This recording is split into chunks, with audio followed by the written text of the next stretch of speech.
Cordial saludo, soy Laura Mantilla, estudiante de la UNAD de la carrera Artes Visuales y a continuación voy a hablar sobre el arte en base a la violencia y lo político de Latinoamérica, de la materia geopolítica y arte en la contemporaneidad.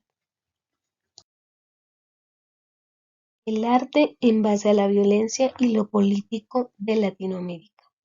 La importancia fundamental es que los artistas tienen un discurso despolitizado en el que, como ya se ha dicho, el papel de la víctima es siempre preponderante. El proceso de paz en los países de Latinoamérica han sido usados políticamente y los artistas lo han hecho en un contrapeso a esa intención politizante con el deseo de encontrar dicha tranquilidad. De algún modo, los artistas han mostrado por medio de sus obras esas heridas de conflicto que aún no sanan y que no aparecen en las agendas políticas. Para darle más complejidad al conflicto y al deseo de obtener paz y no más a la violencia, por consiguiente, evitar desde su actividad que se convierta en un tema meramente político. Si bien la violencia en Latinoamérica, entre los que se destaca el conflicto que se ha desencadenado a lo largo del tiempo, estas obras logran guardar una memoria sobre aquellos acontecimientos que afectaron varios países latinoamericanos. Su historia puede ser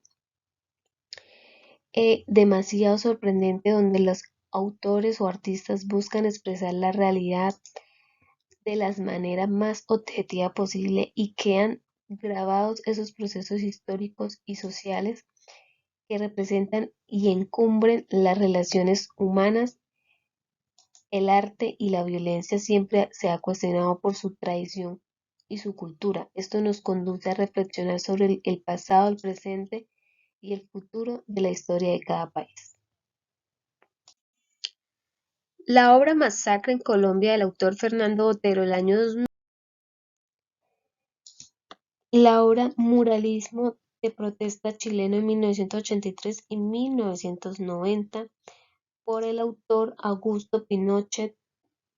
Y es que dice que cientos de murales de protesta fueron creados en Chile durante las dictaduras del general Augusto Pinochet de 1973 y 1990. El fotógrafo Andrés Romero trabajó junto con los muralistas brigadistas que representaban a partidos como el Partido Socialista y la Izquierda Cristiana, creados alrededor de Santiago entre 1983 y 1990. Los murales contenían el espíritu, fuerza y la iconografía de protestas políticas en un importante periodo de la historia chilena. Si bien la mayoría de las investigaciones sobre la política gráfica de la resistencia a la dictadura militar de Chile en estos años, que fueron 1973 y 1990, se ha adaptado en enfoques que enfatizan el análisis de medios como creación artística. Por ello, obvian elementos claves como su contexto, condiciones de producción y distribución, el peso de la autoría o los objetivos que persiguen en tanto objetos materiales de la política, esto con el fin de que son considerados no solo como expresión visual, sino como objetos que cargan con la memoria de la resistencia realizada desde las bases políticas, una expresión de lucha popular. La obra Crónica de horror de guerras y dictaduras del artista Antonio Berni de 1980. El compromiso social de Berni es ampliamente conocido a través de obras maestras como Manifestación, que refleja la Gran Depresión de Argentina en los años 30, en lo que expone la pobreza y la violencia de los habitantes de las villas miseria de Buenos Aires, entre muchas otras. Sin embargo, se desconocía hasta ahora que hubiera inmortalizado también las atrocidades perpetradas por las últimas dictaduras de 1976 y 1983, en las que no debió terminar. Básicamente, los dibujos realizados en témperas o acuarelas o tinta sobre papel provocan escalofríos y confirman al artista argentino como un atento cronista de lo cotidiano y lo social, además del régimen militar argentino. En la muestra que queda retratada su mirada crítica sobre las guerras de Corea y Vietnam y otras dictaduras latinoamericanas como la chilena. La obra Desenterrando Memorias del artista Melana, la obra Quintinada del autor Víctor Daniel Bonilla del año 1980 nos cuenta que las constantes investigaciones que desde 1960 emprendió el antropólogo caleño Víctor Daniel Bonilla sobre las comunidades indígenas del país, sus movimientos y las injusticias que han vivido a lo largo de sus historias, le permitieron desarrollar el concepto que denominó como mapa parlantes, una serie de ilustraciones que recuperan las memorias de estas comunidades. Y es que Bonilla también comprendió la necesidad de activar la historia oral y la memoria viva de los pueblos para trasladarla a las estrategias narrativas diferentes al lenguaje escrito. Con este interés adelantó el concepto de mapas parlantes, ilustraciones elaboradas para construir relatos y activar memorias de pueblos NASA y útiles para las comunidades indígenas contemporáneas. La siguiente obra se llama Dolor y Esperanza del autor Osvaldo Guayasamín del año 2000. Osvaldo Guayasamín es el artista más influyente del arte latinoamericano del siglo XX y hoy su obra se hace vigente y contemporánea en estos nuevos acontecimientos de la sociedad, invitando a reflexionar sobre el dolor y la esperanza que no debemos perder por la dignidad, la paz y la vida de todos. En esta obra también plasmó un manifiesto político expresando ira, llanto, angustia, miedo y cabezas de una montaña aullante. Y en un conjunto de obras que añade este artista se encuentra no solo un mundo físico deformado, sino también caricaturizado, dando una alegoría a la violencia moral, al ámbito del sufrimiento, a la opresión en seres atormentados. También premonitores del deterioro de la orfanidad de la muerte. La obra de pasta del autor Ricardo Carpani del año 1963 confesiona el afiche Basta, el cual se transformará en un emblema visual de la lucha y la organización obrera en la década del 60, resultado objeto de análisis, ejemplificaciones y comparaciones en la ya larga tradición de estudios del periodo.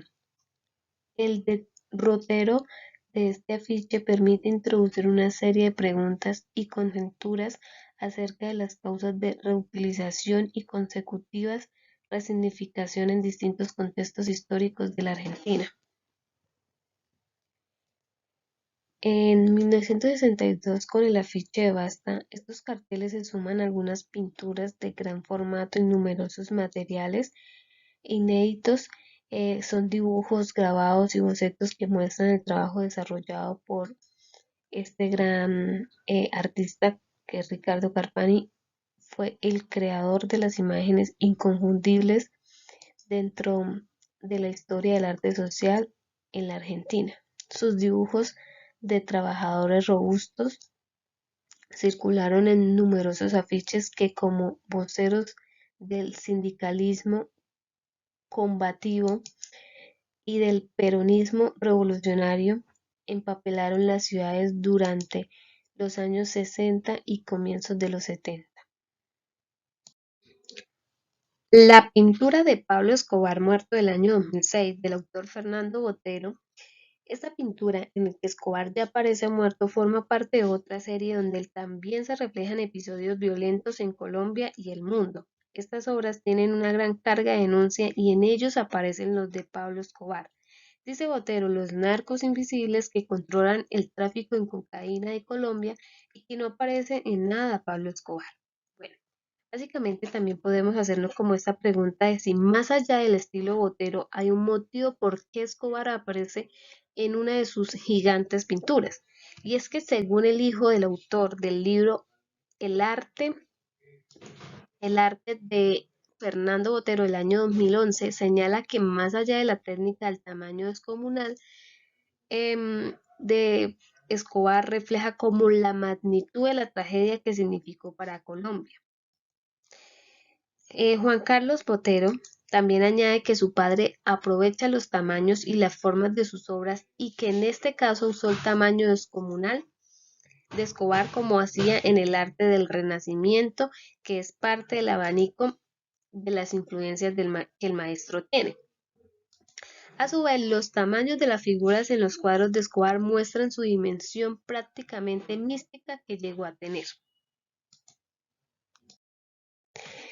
La obra Guevara vivo o muerto de Claudio Tozzi del año 1967 del país Brasil es que está expuesto en el Cuarto Salón Nacional del Arte Contemporáneo. Fue hecho añicos por un grupo de extrema derecha. Una obra es un icono de arte pop brasileño que incorpora elementos del movimiento norteamericano. El arte pop trajo un nuevo gas a Brasil con la posibilidad de aprobación de otras obras y una ampliación del área de actualización estética. Bueno, por tal motivo fue de ahí el uso intensivo de collages, técnicas derivadas del cartel y el uso de tridimensionales, siempre con el mismo tema, las denuncias de tortura y la violencia. Este arte pop nos hace entender que creó un estilo propio, reflexionando también sobre lo cotidiano y lo banal. Brasil no siguió el tema de la incorporación de elementos de la sociedad del consumo como el cabello inglés y norteamericano. Para finalizar, tenemos la obra Guerras, Manifestaciones y Dictaduras por también el autor Verne de 1968. Guerras, Manifestaciones y Dictaduras, un capítulo especial merece dentro de la muestra de conjunto de dibujos políticos que concentran entre los años 60 y 70, pero que siempre estuvieron presentes en la obra de Verne. Según dice que surgen así piezas relacionadas con las más diversas situaciones de violencia y de luchas ideológicas de la historia del siglo XX, como la Guerra Civil Española, la Primavera del 68 en Europa o en la Guerra de Corea, por citar solo algunas, y la utilización de la fotografía de prensa como base de sus obras. Verne, como artista moderno y contemporáneo, da cuenta de su rompecabezas artístico, su producción para el mercado del arte, otra para la carrera oficial en salones y premios y otra para los debates específicos dentro del mismo campo artístico.